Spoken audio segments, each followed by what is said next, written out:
But we're going to add a bit of a twist on this. You're not going to directly say this point. How can you do that is the question, right?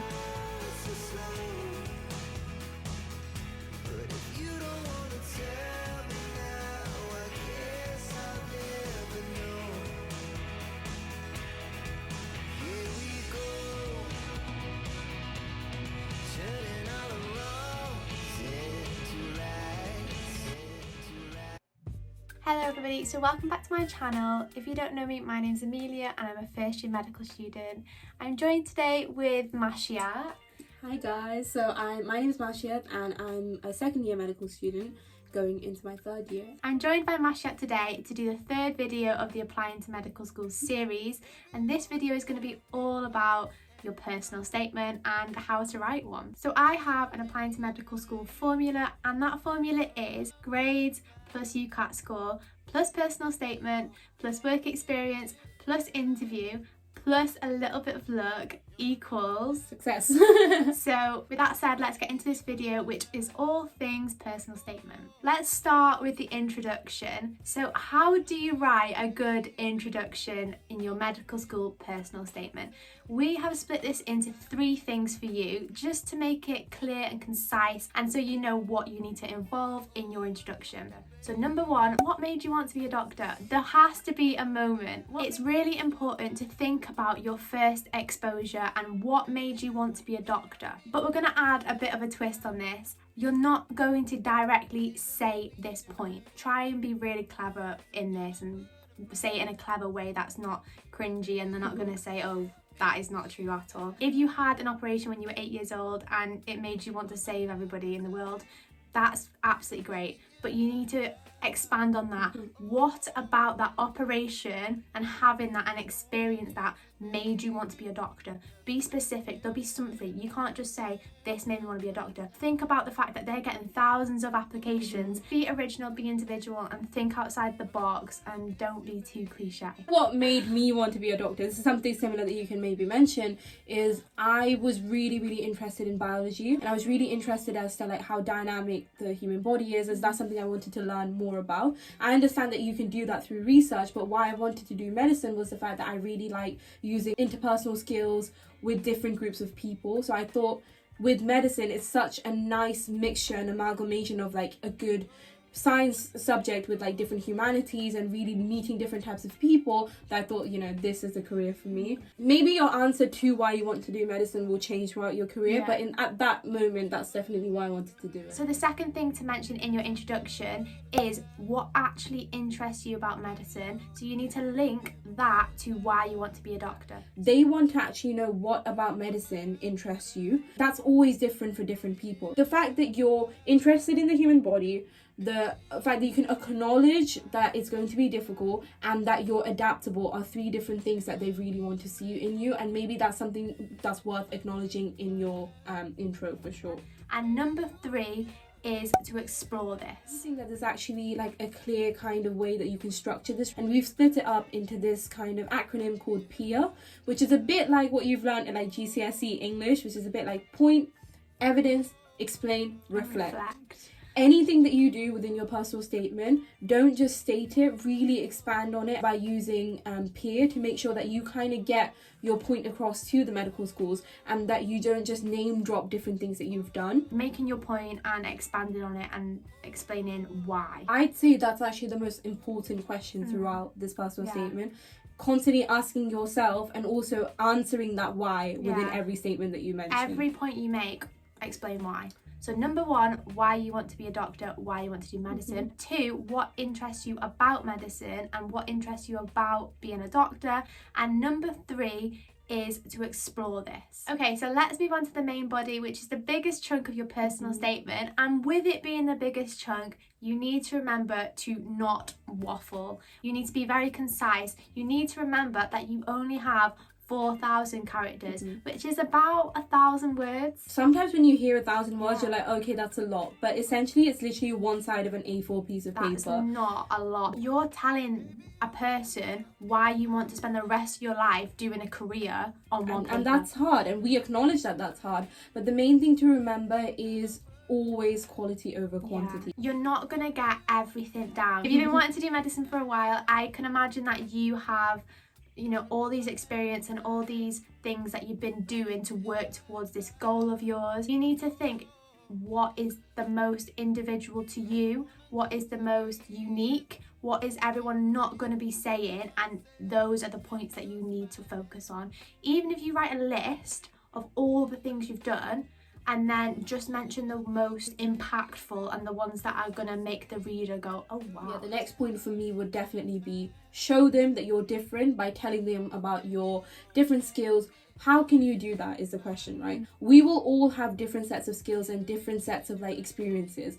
That's why it's really, really important to show whoever is in the admissions office that you're not just like an academic. There's a lot more to you. This is where like extracurricular activities, hobbies, all of those things really, really come into handy. Important. It's so important to show them that you're a well-rounded person. Yeah. Number one, it shows you that you have the skills that they're looking for medicine, whether it's like time management, communication skills, you know, determination, resilience, leadership skills, all of these skills that are important for medicine. It shows that you gain that, whether it's from like a football club or playing an instrument or being part of a team, any of those things. It shows you that you've gained those skills. But also for another reason, which is the fact that it shows that you can switch off when things get tough. Yeah. Medicine in itself is such a challenging career that it's really important to show them that you have different sets of hobbies and things that interest you that can help you kind of just get away from it, recharge your battery, you know, reevaluate things, and then come in with a fresh mind. I did this in a way of, I mentioned the extracurricular, what skill I learned from that and how it was transferable to medicine and how that would make me a good doctor. So that's a really good structure to follow if you are struggling or if you're not really sure how to incorporate extracurriculars into your personal statement maybe. Also adding on to that, adding on to skills, adding on to experiences, you can literally use any experience. Do not worry about not having done enough or not being able to mention things. You can literally take an experience and mold it because it would have taught you something. We did a STEM project and obviously it's science-based, but it was to do with carbon dioxide emissions from it had nothing to do with medicine. Nothing to do with medicine at all. And we both mentioned it in our medical personal statement, didn't we? And I think we just adapted it, we moulded it into the skills we learned. We had to spend an evening every week working on this project, and that showed determination and working towards a goal and resilience, which are all skills that they are looking for in a person. So literally you can take any experience and anything and you can mold it. Just you need to talk about what you did and what you learned from it and how it would make you a good doctor. I got asked about my STEM project, which was not something I was expecting to be asked about. One of my stations was like, what did you learn from this long-term project that you did? They can pick up on things that you mentioned in your personal statement. So make sure you're honest, because I know a lot of people who had their personal statement like nitpicked at in their interview. So make sure you're honest because they probably will ask you about it. This is an important thing, is make sure you avoid certain cliches throughout your intro, your main body, and just your personal statement as a whole. There are certain things that they read all the time and they're just really done with reading them. Please do not use the word passionate. Don't tell them you're passionate about medicine. Any other adjective but passionate. Don't tell them you're passionate, show them you're passionate. So the whole show and tell thing. Another thing is, you've wanted to be a doctor since you were like 1 year old. Come out the womb. I was born a medic. No, you weren't. You 100% weren't born a medic. So don't tell them that. Amelia mentioned that you might have had that one thing that really sparked your interest in medicine. That's great. Evaluate that further. Don't tell them that you've always wanted to do medicine because they know it's not true. One final cliche would be maybe the family name. It's always really, really good to have medics in your family. I remember one thing that was said to me that you can mention is, what did you learn from them? So you can always mention like the fact that you know that you've probably seen one-on-one that they have really long hours. How did they combat that? How did they have like a work-life balance? How did they do time management well so that they have time for medicine but they also have time for their hobbies, their families? Mention those things because it shows that you've learned from your family experiences. But don't mention the fact that you want to do medicine just because your parents want you to be a doctor. You know, that's a very big cliche that you want to avoid. It's really important to use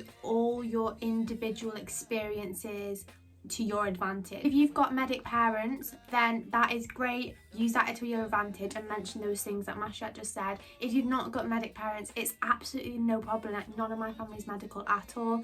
Use that to your advantage. Everyone's individual, and it's really important to be individual and be different and think outside of the box. You have to understand that the universities that are viewing you, they're going to view you holistically. They're going to look at the opportunities you have, the school and the background that you come from, and what opportunities you've been given. So just understand that, do your best according to What your you have to work experiences, you with. know, exactly. So what do you mention in your conclusion? How do you write a conclusion for a personal statement? Make sure you end it on a bang. This might sound a bit like cringe, but make sure that you have 2 or 3 sentences where you're not really repeating yourself.